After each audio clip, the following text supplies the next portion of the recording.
ओम आत्मा त्वं गिरजामति सहचरा प्राणा शरीरं गृहं पूजा ते विषयोग भोग रचना निद्रा समाधि स्थिति संजारा पदयो प्रदक्षिण विधि स्तोत्राणि सर्वा गिरौ यत् कर्म करोमि तत् अखिलं शंभो तवाराधनम्। नमस्कार, स्वागत है आपका आचार्य वाणी में। मैं आचार्य डॉक्टर विक्रमादित्य आपके साथ हूँ। आज का विषय हमारा है मेष राशि वालों के लिए फरवरी के अंत में ग्रह नक्षत्रों का योग किस प्रकार का बनने वाला है। देखिए, मेष राशि वालों, आपकी राशि के अनुसार से परिवर्तन का समय ये दिखाई देता है फरवरी के अंतिम काल में। फरवरी का महीना वैसे ही बहुत विशेष परिवर्तनों के साथ आया है और इस बार फरवरी के अंत में तो कई ग्रहों का परिवर्तन का योग बन रहा है। इस फरवरी के महीने में यदि हम देखें तो सबसे पहले कि समझें, बृहस्पति महाराज मार्गी हुए, अब शनि अस्त होने जा रहे हैं। आपकी राशि के अंदर एक शनि महाराज जो हैं वो राशि के दृष्टिकोण से देखा जाए तो कहाँ चल रहे हैं? एकादशवें भाव में, लाभ वाले भाव में। और लाभ वाले भाव में चलते हुए शनि महाराज जो अस्त हो रहे हैं, ये कहीं ना कहीं थोड़ा सा आपके लिए इतना शुभ योग नहीं बना रहे हैं। शनि 30 साल बाद करीब एक राशि में आते हैं और 30 साल बाद ये जाते जाते शनि महाराज आपकी राशि में जो लाभ वाले स्थान में स्वग्रही होकर बैठे हुए थे, ये करीब करीब एक महीना आपके लिए वेस्ट हो गया, हमें ऐसा दिखाई देता है। ऐसे में शनि को थोड़ी ताकत देने का प्रयास अवश्य करें। शनि का ताकत देगा, क्योंकि है बैठे यहीं पर है, अस्त हो रहे हैं, लेकिन ये परिवर्तन की तरफ जा रहे हैं। बुध भी परिवर्तन की तरफ, जो ग्रह नक्षत्रों के दृष्टिकोण से देखें, मंगल भी मार्गी होने जा रहे हैं, विशेष तौर पर बुध उदय भी होने जा रहे हैं। तो ये सब का सब परिवर्तन जो है कई मामलों में आपके लिए अच्छा बनता दिखाई दे रहा है। भाग्य के दृष्टिकोण से तो कुछ ना कुछ रास्ता अवश्य बनता दिखाई दे रहा है। कई नई अपॉर्चुनिटीज आपके समक्ष में आ सकती हैं। लेकिन जो पढ़ाई करने वाले छात्र हैं, उनके लिए जो शनि खराब करने के योग बना रहे थे कई मामलों में, उनके अस्त होने से विद्या के क्षेत्र में, जिनकी मेष राशि है, पढ़ाई लिखाई के एग्जाम के दिन चल रहे हैं, उनके लिए कम से कम ये शनि का अस्त होना कई मामलों में अच्छा भी दिखाई देता है। देखिए, ये ग्रहों का प्रभाव है, किसी कहीं अच्छा कहीं खराब, तो किसके लिए कौन सा अच्छा पड़ेगा, किसके लिए कौन सा खराब होगा परिवर्तन, उसके लिए ज्योतिष पर अध्ययन की आवश्यकता है। तो एक जो प्रभाव है वो हमको समझ में ऐसा आता है कि कई मामलों में अच्छा है, कई मामलों में खराब है। व्यवसाय के दृष्टिकोण से लाभ की अच्छी अपॉर्चुनिटी जो बनती दिखाई दे रही थी, वो कहीं रुक जाएंगी, कहीं ना उसमें स्लोनेस आ जाएगी। लेकिन जो छात्र पढ़ाई के लिए आगे बढ़ने का प्रयास कर रहे हैं, उनके एग्जाम है, उनके मामले में शनि जो खराब कर रहे थे, कहीं ना कहीं बुद्धि में जड़ता ला रहे थे, वो अस्त होने के कारण से शून्य हो जाएंगे। तो उनके लिए अच्छा योग बनता दिखाई देगा। इसके साथ साथ पुरुषार्थ, मंगल का मार्गी होना बहुत बढ़िया है, पुरुषार्थ को बढ़ाने के योग बना सकता है, लेकिन आलस को त्यागने की जरूरत है। शुक्र 12वें बैठकर बुध के साथ योग जो बनाएंगे, वो कहीं ना कहीं थोड़ा सा विलासिता ला सकते हैं, तो उसको भी थोड़ा ध्यान रखने की जरूरत रहेगी। तो इसको सिलसिलेवार तरीके से सही समझें कि ग्रह नक्षत्रों के दृष्टिकोण से क्या प्रभाव पड़ेगा। डेट वाइज हम बात कर लें तो सबसे पहले 21 तारीख की बात कर लेते हैं। शुक्रवार का अवसर है और साथ साथ अष्टमी तिथि इस दिन विद्यमान है। ग्रह नक्षत्रों के दृष्टिकोण से बृहस्पति की पूर्ण दृष्टि चंद्रमा पर, अष्टम भाव में बैठे हुए चंद्रमा पर पड़ती दिखाई दे रही है। मन थोड़ा सा हल्का रहते हुए भी आपको मन की आश्वस्तता को बढ़ाना पड़ेगा। शनि अभी अस्त नहीं हुए हैं, बृहस्पति की पूर्ण दृष्टि चंद्रमा पर पड़ रही है। मंगल चंद्रमा कमज़ोर जरूर है, लेकिन यदि आप अपने मनोबल को थोड़ा बढ़ाने का प्रयास करेंगे तो बहुत सारे, जो कहा जाता है ना कि बहुत सारी चीज़ों में रास्ता लाभ का ले सकते हैं। मन के हारे हार है, मन के जीते जीत। तो मन को थोड़ा बल देने की आवश्यकता है, बाकी सब ठीक कर सकते हैं। मन का बल देना किससे सीखे? माँ भगवती सीता से। कैसे अकेले उस निशाचर के पूरे साम्राज्य में भगवती मन को प्रगाढ़ करके रहीं। जानकी व्रत इसलिए किया जाता है और देवयोग से इस दिन जानकी व्रत है। भगवती सीता जी का सुंदर पूजन करें, कमल के पुष्प भगवती को अर्पित करें, ओम भगवती सीतायै नमः इस मंत्र का जप करें। मन को बल मिलेगा और आपके ग्रह जिस प्रकार से लाभ देने के लिए रास्ता बना रहे हैं, उसका लाभ आप ले पाएंगे। ऐसे योग बन रहे हैं। 22 तारीख की यदि हम बात करें, उस दिन शनिवार का अवसर है, नवमी तिथि विद्यमान है और ग्रह परिवर्तन की तरफ जा रहे हैं। लेकिन परिवर्तन जो होगा वो आपके लिए कहीं ना कहीं लाभ वाला ही रहेगा। जो आज ग्रहों का इफेक्ट है, आगे जाके परिवर्तन और बढ़िया आपके लिए उदय हो सकता है। धर्म का भाव उदय करने के योग बना सकता है।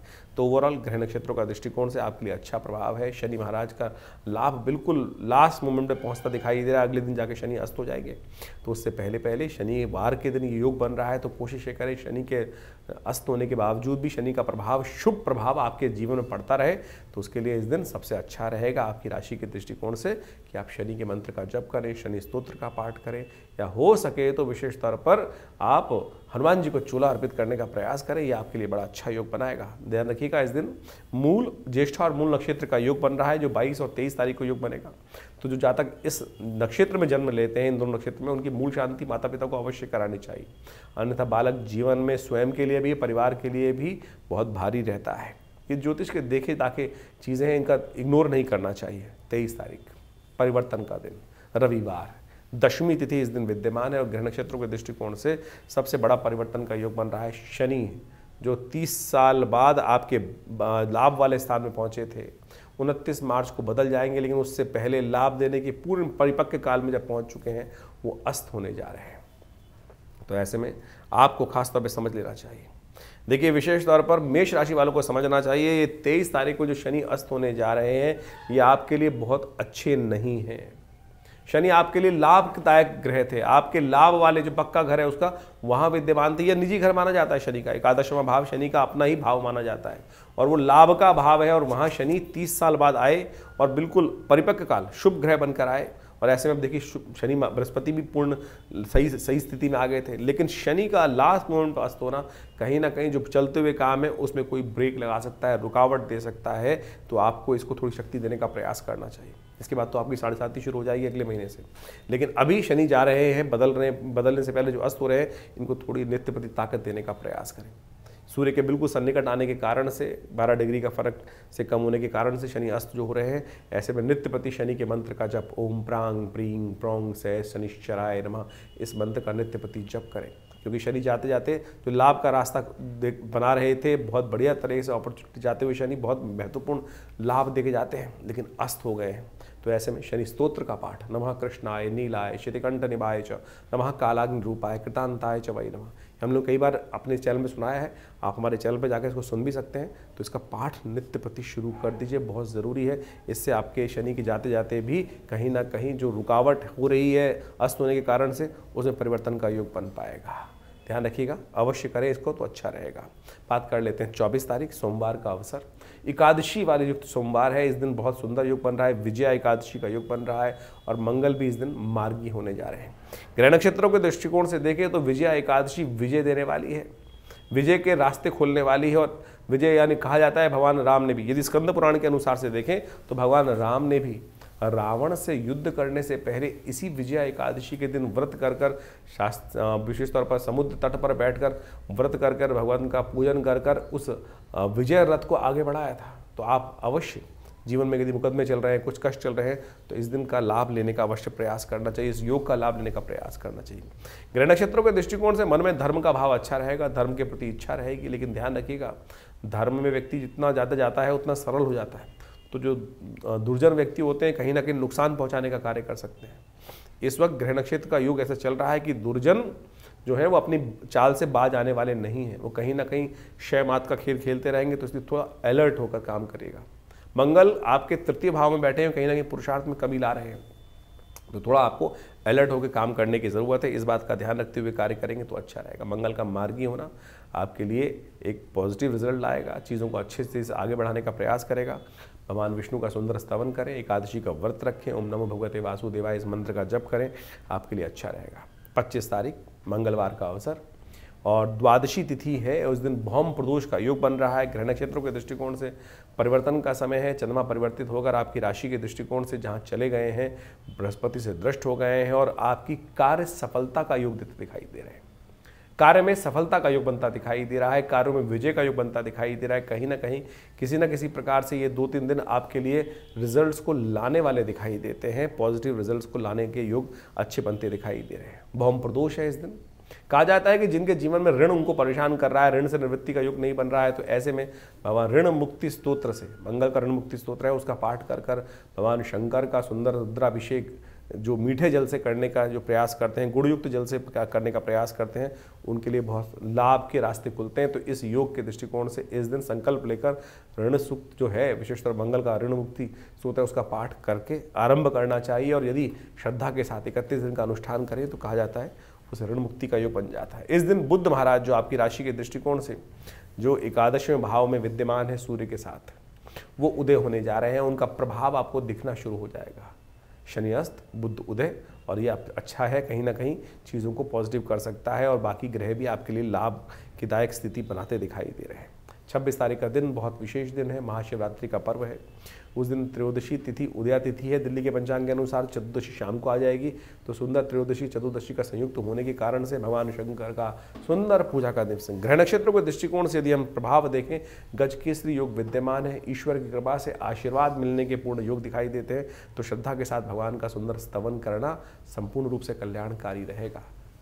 जो महाशिवरात्रि है उसका शास्त्रों में अद्भुत महत्व कहा गया है। शिवरात्रि का महापर्व इस बार 26 फरवरी को है और इस विशेष 26 फरवरी को आप समझे भगवान शिव की सुंदर आराधना का बड़ा महत्व है। भगवान शिव की विभिन्न शास्त्रों में आदिदेव के रूप में पूजा की जाती है और वो आदिदेव जो है ना सदा कल्याण करने वाले हैं। भगवान शिव की कथा शिवरात्रि के संबंध में समझें कि शास्त्रों में बड़ी विचित्र विचित्र कथाएं उपस्थित हैं। एक कथा तो बहुत ही विचित्र है और उसको प्रैक्टिकल रूप में बहुत सारे लोग समझ भी नहीं पाते हैं। आज हम कोशिश करते हैं आपको वो वास्तविक तौर पे समझाएं। एक कथा चलती है ना कि लकड़हारा था, रात में जंगल में उतर के रुक गया था, रात में जंगल में चला गया और जब उसको शेर इत्यादि विभिन्न जीवों की रात को आवाज़ आ रही थी तो उसको डर लगा, तो किसी ना किसी रूप में पेड़ पर चढ़ गया वो, और पेड़ पे चढ़ गया तो देव कृपा से वो देवयोग से वो जो बिलपत्र का पेड़ था, बिलपत्र के पेड़ पे कांटे भी होते हैं, कांटे चुभते थे, उसको हिलता था और बिलपत्र गिरते थे भगवान शिव के वहाँ नीचे। बाई चांस देवयोग से क्या था, शिवलिंग विद्यमान था भगवान शिव का, और शिवलिंग पर पत्ते उसके हिलने के कारण से गिरते थे। अब लोगों के मन में ये प्रश्न उठ सकता है, बहुत सारे लोग हैं जो बहुत बुद्धिजीवी हैं और बहुत ज्ञान रखते हैं, वो बोले जी हम तो चढ़ते देखा है बिलपत्र हिलाते हैं तब भी पत्ते नहीं करते। भाई फागुन का महीना है, पतझड़ का महीना चल रहा होता है और पतझड़ के महीने में यदि कोई बिलपत्र तोड़ने जाए तो हल्के से हाथ लगाने से ही वो पत्ते झड़ जाते हैं। तो शास्त्र में कथा कहीं गलत नहीं लिखी है भाई, शास्त्र में बिल्कुल प्रमाणित तौर पे लिखी गई है कि बिल्वपत्र के पेड़ पे जैसे ही वो चढ़ा तो रात्रि भर उसको डर तो लग रहा था कि आसपास, और ऊपर वाले का नाम तो ले ही रहा होगा, भगवान का नाम तो सबको ही लेते रहते हैं, वो नाम भी चल रहा था भगवान का। जिस भी उसको अब लकड़हारा रहा होगा तो संस्कृत तो शायद नहीं आती होगी बहुत सारे लोग, लेकिन जिस भी रूप में प्रभु का नाम तो चल ही रहा था और हिलने के कारण से वो बिल्वपत्र भी स्वाभाविक रूप से उसके प्रयास से गिर गिर कर नीचे शिवलिंग पर। देवयोग कृपा कैसे होती है, जब किस्मत जागनी होती है तो कैसे रास्ता बन जाते हैं, हम कहाँ कैसे घेर घोट के पहुँच जाते हैं। वो लकड़हारा भी वहाँ पहुँच गया और उसने जब हिलने के कारण से सुबह भोर काल तक वो नित्य भगवान का सुंदर अभिषेक चलता रहा। कैसे चलता रहा, बिल्वपत्रों के पत्तों के द्वारा अभिषेक चलता रहा। सुबह भगवान शंकर साक्षात उपस्थित हुए, उनका दर्शन, उसको लाभ प्राप्त हुआ और भगवान ने मनोरथ सिद्ध किए। तो आप भी अहरनिश, ये जागने की वेला है, जागरण की वेला है और इस शिवरात्रि की वेला पर यदि बड़ी श्रद्धा के साथ भगवान शिव का जो चारों पहर की पूजा है ना, वो यदि श्रद्धा के साथ की जाए तो कौन सी मनोकामना पूर्ण नहीं होती। ये सत्य माने, समस्त प्रकार की मनोकामनाएं पूर्ण के योग बन जाते हैं। तो आप अवश्य इस शिवरात्रि पर आनंद भाव से जो भी मंत्र याद है आपको, ओम नमः शिवाय मंत्र तो याद ही होगा, लेकिन शुद्ध रूप से कर लें तो बहुत अच्छा रहेगा। कई लोग ओम नमो शिवाय बोल देते हैं, कुछ और बोल देते हैं, कोई ओम लगाता ही नहीं है। मंत्र पंच जो मंत्र है, जो पंचाक्षरी मंत्र है जिसको कहा जाता है, वेद का ही मंत्र है, ओम नमः शिवाय। इस मंत्र का अवश्य जप करें, भगवान की कृपा से इनके द्वारा ही करें। यदि रुद्राष्टाध्यायी का पाठ करते हुए भगवान का शिव का अभिषेक दूध से, दही से, घी से, भस्म रूप के करके उन सब का अभिषेक करने की सुंदर व्यवस्था बना सकें तो उसका तो कहना ही क्या है। समस्त मनोरथ सिद्ध करने के लिए सुंदर सुंदर रूप से शास्त्र में इतनी सुंदर सुंदर प्रमाण उपस्थित है कि अनेक अनेक प्रकार के शिवलिंग हैं।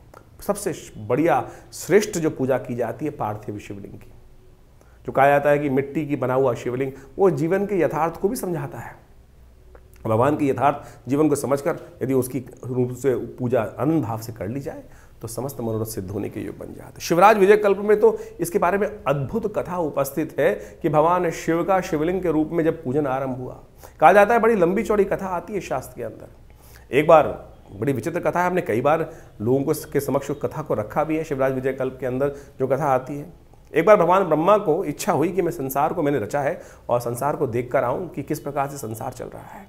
वो संसार में जहाँ भी जा गए तो बड़ा विचित्र स्थिति बनी कि ब्रह्मा जो इस संसार के रचयिता ब्रह्मा जी स्वयं आए हैं, शास्त्र जो इस प्रकृति के पिता आए हैं और उनका पूजन सब जगह हो रहा है। जिस भी आश्रम में जाएं सब लोग मंत्र ध्वनि से उनका खास तौर पर स्वागत करें, पूजन करें और धीरे धीरे जैसे पूजन होता गया, कहा जाता है कि ब्रह्मा जी का अहंकार भी बढ़ता चला गया और वो सब जगह उपस्थित होते होते कहा जाता है कि सब लोकों पे घूमते घूमते जब अंत में विष्णु लोक पहुंचे, भगवान विष्णु योग निद्रा में शेष शैया पर उस शीश सागर के अंदर विश्राम कर रहे थे, योग निद्रा में थे।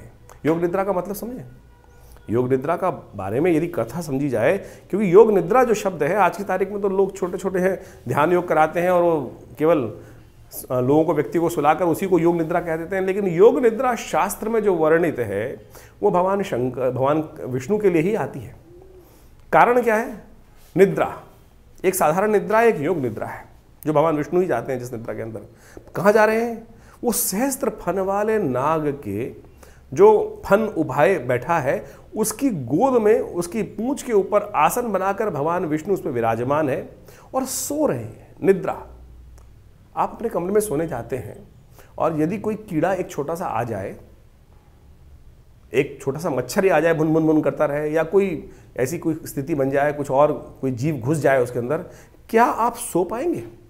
निद्रा का मतलब होता है शांति, सब चीज़ से व्यक्ति अपने आप को ये सोचे हटा ले और उसमें सुकून में रहे और ये भावना रहे कि यहाँ मैं सुरक्षित हूँ, तभी तो व्यक्ति सो सकता है, तभी सो सकता है व्यक्ति।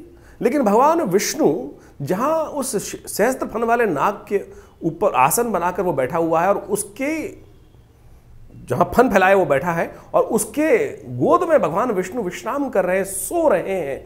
कैसे सो सकते? मृत्यु साक्षात ऊपर विराजमान है।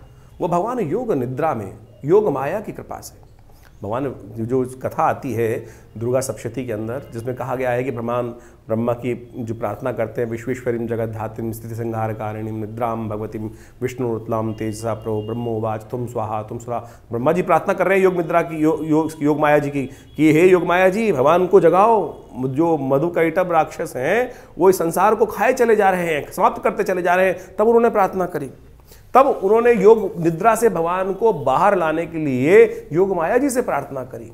तो यहां योग माया जी से प्रार्थना करें, लेकिन उससे पूर्व जो घटना घटी, जिसके अंदर कहा गया कि भगवान विष्णु योग निद्रा में विश्राम कर रहे थे, तो वहां पर ब्रह्मा जी जब पहुंचते हैं वहां पर, तो कहा जाता है कि ब्रह्मा जी को अहंकार हो चुका था सब जगह घूमते घूमते, कि सब संसार के रचयिता भगवान ब्रह्मा के रूप में जब वहां उठ रहे थे, तो ब्रह्मा जी ने कहा विष्णु जी तो उठे नहीं, इस संसार का रचयिता तुम्हारा पिता यहां उपस्थित हुआ है। ब्रह्मा जी ने जब ये वाक्य बोला तो भगवान विष्णु निद्रा से धीरे धीरे बाहर जागे और बोले मेरा पिता? उन्होंने कहा ब्रह्मा जी आप मेरे नाभि कमल से उत्पन्न हुए तो आप हमारे पुत्र हुए, हम आपके पुत्र नहीं।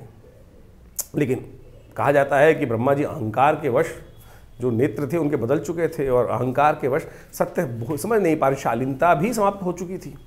तो कहा गया बुलाया जाए संसार में समस्त वेदों को, समस्त ऋषियों को, सब ऋषि इत्यादि सबको बुलाया गया।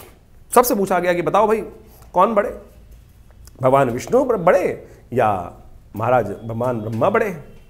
कोई निर्णय नहीं दे पाया, कौन किसको बड़ा मानने का प्रयास करे, कौन किसको बड़ा बताए, सब चुप। कहा जाता है ठीक है, दोनों में निर्णय हुआ भगवान विष्णु और भगवान ब्रह्मा के अंदर कि चलो युद्ध हो जाए। कहा जाता है कि भयंकर युद्ध हो, जब दो पराशक्ति संसार में आपस में लड़ती तो क्या होता, संसार में का ही क्षय होता। तो जैसे ही दो पराशक्ति आमने सामने युद्ध के लिए आई, तो कहा जाता है कि एक ज्योतिर्लिंग स्वरूप जो स्तंभ था वो उस धरा से निकलता चला गया, क्षीर सागर से निकलते हुए आकाश मार्ग में ऊपर चलता चला गया और नीचे भी बढ़ता चला गया। दोनों के मुख से एक साथ निकला, ये क्या? आकाशवाणी हुई, कहा जाता है शिवराज विजय कल्प के अनुसार से, कि तुम भी नहीं जानते, जो इसकी था और जो इसका उद्गम और ऊपर जो उसको पता लगा लाएगा वही बड़ा माना जाएगा। कहा जाता है भगवान ब्रह्मा बगुला बन के ऊपर उड़ गए और भगवान विष्णु वराह रूप धारण करके धरा के अंदर चले गए, उसकी था पता लगाने के लिए, उद्गम स्थान पता लगाने के लिए, और उसका अंत पता करने के लिए ब्रह्मा जी ऊपर उड़ते रहे। कालांतर तो बहुत लंबे समय तक उड़ते रहे, पता नहीं चल पा रहा था कुछ भी। लेकिन अंत में कहा जाता है कि ऊपर उड़ते उड़ते उन्होंने देखा कि एक केतकी का पुष्प कहीं से गिरता हुआ आ रहा था, अंदाजा लगा लिया ऊपर से कहीं से आ रहा होगा, चोंच में पकड़ लिया और नीचे जहाँ पर ये सारी कथा आरंभ हुई थी वहीं उपस्थित हुए वापस आकर। ब्रह्मा जी की समझे देखा कि विष्णु जी तो पहले ही वहाँ पर उपस्थित हैं। तो विष्णु जी से उन्होंने पूछा कि आप पता लगाया है कहाँ इसकी था, नीचे कितनी गहरी है? भगवान विष्णु ने कहा नहीं, मैं तो नहीं पता लगा पाया। भगवान ब्रह्मा से पूछा हाँ आप? तो भगवान ब्रह्मा ने उसी वक्त उनके पंचमुखी कही जाते, भगवान ब्रह्मा जो थे पंचमुख वाले थे उस समय। कहा जाता है कि उन्होंने एक मुख से मिथ्या भाषण किया। हाँ देखो, ये केतकी का पुष्प जो है गवाह के रूप में लेके आया हूं ऊपर से। कहा जाता है कि उसी वक्त वो स्तंभ जो था, ज्योति स्तंभ, वो फटा, उसमें से भगवान शंकर शिवलिंग में से, वो जो शिवलिंग के रूप में स्तंभ के ऊपर से उपस्थित हुए और उन्होंने त्रिशूल से भगवान ब्रह्मा का वो सिर काटा। कहा कि साक्षात तुम ब्रह्मा होकर मिथ्या भाषण करते हो, आज से तुम चतुर्मुख हुए। उससे 5 पंचमुख से भगवान ब्रह्मा का जो पंचमुख शरीर था, सिर था, वो चतुर्मुख हुआ। ब्रह्मा जी को कहा गया कि आज से अपराध के कारण से आपकी पूजा नहीं की जाएगी। तो उस दिन से त्रिदेवों के अंदर भगवान ब्रह्मा जी की पूजा होनी बंद हुई। शास्त्र के दृष्टिकोण से इस कथा को समझाया गया है कि इस प्रकृति के अनुसार से पाप करने से, गलत कार्य करने से, कोई भी कार्य करेगा, कोई भी गलत होगा, साक्षात वो त्रिदेव भी हो तो वो भी अक्षम्य है। ये हमारी संस्कृति है, ये हमारी संस्कृति है। और उस दिन से कहा जाता है कि जब भगवान विष्णु को बड़ा माना गया, पालक के रूप में उनको उपस्थित किया गया और उनकी आराधना सर्व जगह होती आई है और होती उसी रूप में रही। लेकिन ये संसार के इस कथा का आदि भौतिक आदि दैविक रहस्य को समझने का प्रयास करें, हम केवल फीचराइज ना करें, केवल इसको शाब्दिक रूप में कथा कर कर हम एक धर्म का किसी और स्वरूप लोगों को समझाने का प्रयास करें, वो नहीं है। इस कथा का वास्तविक मूल क्या है कि विशेष तौर पर यह है कि ये अगर इस संसार में सनातन के अंदर हर चीज जो है वो बिल्कुल साफ सुथरी उपस्थित की गई है। इस कथा को शिवराज विजय कल्प में जो समझाया गया है वो भगवान शिव को कहा जाता है कि शिवलिंग की पूजा उसी दिन से, वो शिवलिंग क्या है ये हमने कथा उपस्थित करी, शिवलिंग का अर्थ समझाने के लिए उपस्थित करिए। लोगों ने शिवलिंग को आज की तारीख में कुछ और उपस्थित कर दिया है। शिवलिंग वास्तविक तौर पर उस दिन से उस शिवलिंग का प्रादुर्भाव हुआ जो ज्योतिस्तंभ के रूप में उपस्थित था, जिसके जो बीच में आके खड़ा हो गया था। शिवलिंग भगवान शिव का कुछ और स्थिति नहीं है, इसको जो गलत लोग उपस्थित कर देते हैं, वो चिन्ह मात्र है, ईश्वर का चिन्ह है, एकेश्वरवाद का प्रतीक है। उसके हाथ पैर आंख नाक कान जरूरत नहीं है उसको चलने की, वो चले बिन पाद पैर के चलता है, बिन कान के सुनता है, बिन नेत्रों के देखता है, सर्वरूप हर रूप में उपस्थित है, कण कण में उसकी उपस्थिति है। इस रहस्य को हमको समझने का प्रयास करना चाहिए। तो इस कथा को इस रूप में समझे कि शिवलिंग कुछ और नहीं, एकेश्वरवाद का प्रतीक है, उस चिन्ह का प्रतीक है, उस ज्योति स्वरूप में प्रतीक है। शिवलिंग आप ज्योति जलाते हैं, उस ज्योति में जो बीच में वो काले काले रंग का एक स्वरूप दिखाई देता है, वही वास्तविक तौर में एकेश्वरवाद का प्रतीक है, वही चिन्ह स्वरूप है। उस चिन्ह पिंडी के रूप में हम उस एकेश्वर परमात्मा की आराधना करने की बात करते हैं। तो ज्योतिर्शिंग भगवान शंकर का जो शिवलिंग रूप में विद्यमान है वो कुछ और, मन में भ्रांति न उत्पन्न करने का प्रयास करें। इस कथा को यहाँ पर समझाने का बहुत ज़रूरी बात थी, इसलिए हमने इस कार्यक्रम के अंदर, इस संवाद के अंदर इस बात को रखा है। तो आनंद भाव से इस शिवरात्रि के दिन भ्रांति, मन की तमाम भ्रांतियों को हटाकर शिव की सुंदर आराधना करने का प्रयास करें। विवेकानंद योगाश्रम में इस दिन बड़ा कार्यक्रम रखा गया है। आप सब भी पार्थिव शिवलिंग के निर्माण कर भगवान का सुंदर पूजन करने के लिए आश्रम में उपस्थित हो सकते हैं। वो नंबर्स पे अपना स्थान आरक्षित करके आइए, आनंद रहेगा। तो मेष राशि वालों, आपने समझा कि शिवरात्रि का अद्भुत महत्व है और इस दिन बड़ी श्रद्धा के साथ भगवान शंकर का जो स्तवन करते हैं, भगवान शंकर साक्षात उन पर कृपा अवश्य करते हैं। शास्त्र में इस व्रत का अद्भुत महत्व कहा गया है। और अब बात कर लेते हैं 27 तारीख की। ग्रह नक्षत्रों के दृष्टिकोण से 27 तारीख का दिन बहुत ग्रह का परिवर्तन का दिखाई दे रहा है। अमावस्या तिथि है, उस दिन चतुर्दशी दिल्ली के पंचांग के अनुसार से क्षय हो रही है, अमावस्या का योग बन गया है। इस दिन ग्रह परिवर्तन की तरफ जाएंगे और सूर्य के साथ जो विराजमान हो जाएंगे वो विशेष तौर पर चंद्रमा और मंगल जो बुध हैं वो आगे चले जाएंगे। तो एक रास्ता तो लाभ का दिखाई देता है और एक रास्ता कहीं ना कहीं नुकसान का भी दिखाई देता है।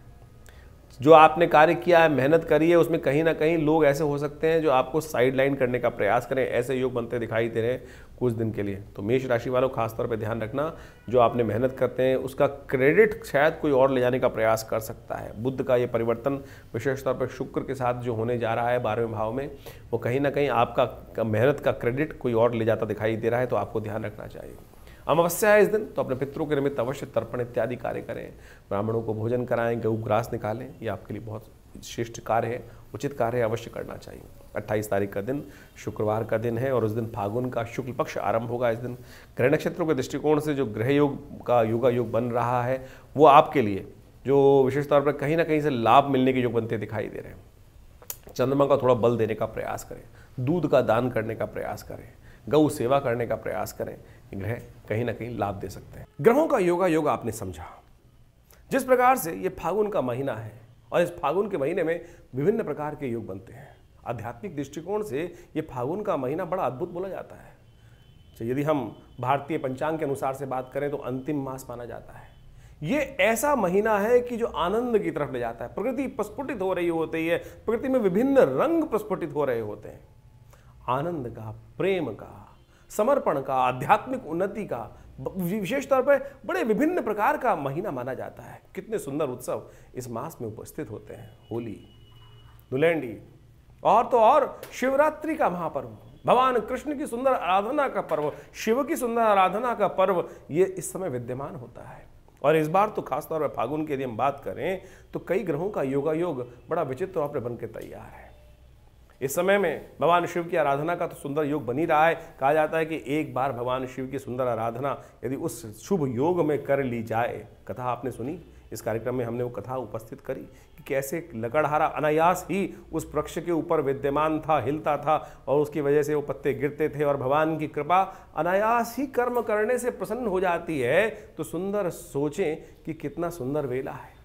अनायास ही हमारे कर्म से भगवान प्रसन्न हो सकते हैं और जो श्रद्धा के साथ, आनंद के साथ, पूर्ण विवेक के साथ और विश्वास के साथ यदि प्रार्थना करते होंगे तो उनके तो कितने जीवन के दुष्कर्म जो हैं, पाप जो हैं, वो क्षय हो जाते हैं। और ऐसे में ये सुंदर वेला जो विद्यमान है, इसमें कई ग्रहों का योग जिसे हमने आपको वर्णित किया वो बन ही रहा है। कई ग्रह परिवर्तन की तरफ गए। शनि महाराज सबसे इंपॉर्टेंट परिवर्तन की तरफ जो जा रहे हैं वो बहुत महत्वपूर्ण है। शनि अस्त जो हो रहे हैं फागुन के महीने में, जो अस्त होने का योग बन रहा है, जो बना है विशेष तौर पर, वो बहुत ही महत्वपूर्ण है। उसको तो विशेष तौर पर उसका लाभ आपको लेने का प्रयास करना चाहिए। मंगल परिवर्तन की तरफ चले गए और तो और साथ साथ बुध भी राशि परिवर्तन करने का योग बना रहे हैं। तो ये सारों का सारा योग जो है बहुत ही विशेष है। इसके अंदर खास तौर पर एक बात और भी समझें कि ये जो मौसम है, ये परिवर्तन का आध्यात्मिक तौर पर बड़ा महत्वपूर्ण मौसम माना जाता है, परिवर्तन का प्रतीक माना जाता है। बसंत का वास्तविक स्वरूप जो है इसी महीने में प्राप्त होता है। आध्यात्मिक दृष्टिकोण से उन्नति करने के लिए सुंदर मास प्राप्त है। इस समय में कई ग्रहों का योग जो हमने बताया आपको, 5 बृहस्पतिवार का योग बन रहा है। और साथ साथ यदि इस पक्ष की बात करें, प्रथम पक्ष की यदि हम बात करें, फागुन का प्रथम पक्ष कृष्ण पक्ष जो है, इसके अंदर एक छठी तिथि बढ़ी और अमावस्या घट गई। और ऐसे में ये योग जो है एक ही पक्ष में एक तिथि घट जाना और एक तिथि बढ़ जाना, विशेष तौर पर ये विशेष तौर पर थोड़े भाव के लिए, जो लोग कार्य कर रहे हैं, जो बिजनेस कर रहे हैं, कई प्रकार के कार्य कर रहे हैं, उनके लिए बड़ा सावधानी भरा है। व्यवस्थाएं बदल सकती हैं। साथ साथ पूरे विश्व के दृष्टिकोण से हम यदि देखें तो ये फागुन के अंदर जो 5 बृहस्पतिवार का योग बन रहा है, ये कहीं ना कहीं अशांति को भी बढ़ाता है। कहीं ना कहीं कुछ ना कुछ इस वक्त देखें किसी प्रकार की स्थिति चल रही है, युद्ध चल ही रहे हैं, कई बहुत सारी व्यवस्थाओं के अंदर, बहुत सारे देशों के अंदर, पश्चिम देशों के अंदर व्यवस्थाएं चल रही हैं। उनमें कभी भी कोई भी बड़ा घटना घट सकती है और वो विश्व को अशांति की तरफ ले जा सकती है। वहीं यदि हम बात करें कई प्रकार से ग्रहों की और की योग की, मंगल ग्रह परिवर्तन की तरफ बहुत महत्वपूर्ण योग बना रहे हैं। और इस मंगल के योग को हमें जीवन में परिवर्तन करने का सुंदर प्रयास जो हमारी आप राशि के अनुसार से हमने आपको बताया है, ये उपाय बड़े सरल हैं। देखिए, हम इस कार्यक्रम के माध्यम से आपके समक्ष जो ये उपाय बताने का आपको प्रयास करते हैं, वो सीधे साधे उपाय, पौराणिक मत के अनुसार से वो उपाय आपके समक्ष उपस्थित करते हैं। आमतौर पे ज्योतिष की जो विभिन्न स्थितियां हैं वो ऐसी बन गई हैं योगों के अनुसार से कि वो विशेष तौर पर जो योग बताते हैं कि वो टोटकों में फंसा दिया है। लेकिन हम ज्योतिष के माध्यम से पौराणिक कथाओं को जोड़ते हुए आपके समक्ष वो सीधे साधे प्रयोग जो विभिन्न शास्त्रों में वर्णित है। देखिए, भारतीय पंचांग को यदि आप समझें और उसके साथ साथ उन पंचांगों के अनुसार से जो योग बनते हैं, उत्सव बनते हैं, उनका शास्त्रोक्त महत्व जो है वो पुराण इत्यादि ग्रंथों में, वेद इत्यादि ग्रंथों में, उपनिषद इत्यादि ग्रंथों में बहुत सुंदर रूप से उपवर्णित है। वहाँ किस जीवन के, किस व्यक्ति के जीवन में क्या समस्या आई, वो जो कथाएं हैं वो वही हैं, वो सूत्र बता रही हैं, समझा रही हैं कि किस प्रकार से उसने जीवन में कष्ट दूर किए। तो आप भी उन रहस्यों को समझने का प्रयास करेंगे तो हम उस दिन के अंदर जो कथा पढ़ी, जो विशेष तौर पर तिथि पढ़ी, उसके अनुसार से कौन सा वार पढ़ा, क्या योग बनाया, किस प्रकार से हम उन चीज़ों को कर कर अपने जीवन के कष्टों को दूर कर सकते हैं, वो हमें समझना चाहिए। लेकिन आज ज्योतिष के अंतर्गत केवल दुकानें खुल गई, किसी ने नग बेचना शुरू कर दिया, किसी ने कुछ और बेचना शुरू कर दिया है। तो आप ये समझें, हम किसी को तिरस्कार नहीं कर रहे हैं। इस संसार में हर पदार्थ का कहीं ना कहीं लाभ है। पत्थर भी, जो नग भी कहीं ना कहीं लाभ देते हैं, लेकिन सोचे तो सही, क्या वो असली रूप में मिल भी रहे हैं हमको? आप सीधी तरह से हींग लगे न फिटकरी रंग चोखा हो, जो उपाय हम आपको शास्त्र के दृष्टिकोण से जो बताया, कथा है, व्रत है। आप सोचिए सत्यनारायण की कथा इतनी सुंदर रूप से शास्त्र में वर्णित है, श्रद्धा का समर्पण है, भगवान के समक्ष बैठकर विश्वास से मंत्र जप कर हम यदि कार्य करें तो क्या दिक्कत लगती है आपको? उसमें परमात्मा भी प्रसन्न होगा, आपका हृदय भी प्रसन्न होगा, और जितना अध्यात्म की तरफ जाएंगे सरलता का कहीं ना कहीं आपके मनोमस्तिष्क में उदय होने का योग बन जाएगा। तो ज्योतिष को इसी रूप में हम समझें तो बहुत कल्याणकारी योग बन सकते हैं। इसके साथ साथ आपकी जन्मपत्री को भी बहुत अच्छे से विवेचना करने की आवश्यकता है। बहुत सारे लोग कई बार कटाक्ष के तौर में कई बात बोलते भी हैं। बहुत सारे लोग बोलते हैं कि भाई आप कैसे पूरे विश्व को 12 राशियों के अंतर्गत बांट सकते हैं।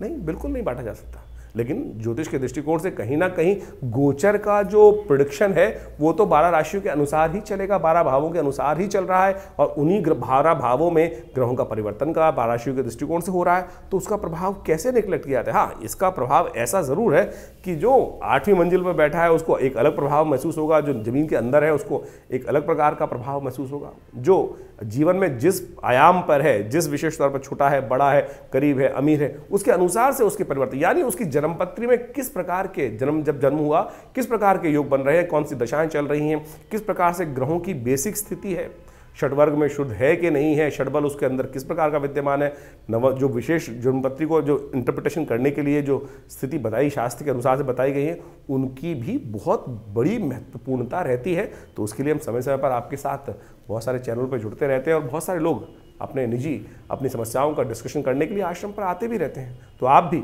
इस ज्योतिष को बड़े व्यापक रूप से समझते हुए जीवन के सार को समझने का प्रयास करेंगे तो बहुत अच्छा रहेगा। तो हम जो आपके समक्ष प्रेडिक्शन करते हैं, आपके मन में कोई प्रश्न चल रहा हो चिंता ना करें, आप हमारे इस चैनल के माध्यम से प्रश्न व्हाट्सएप पे भेज सकते हैं। अवश्य हम जल्दी से जल्दी उनके निदान देने का प्रयास करेंगे। बहुत सारे लोगों के प्रश्न आते हैं, उनको प्रश्न निदान भी दिया जाता है।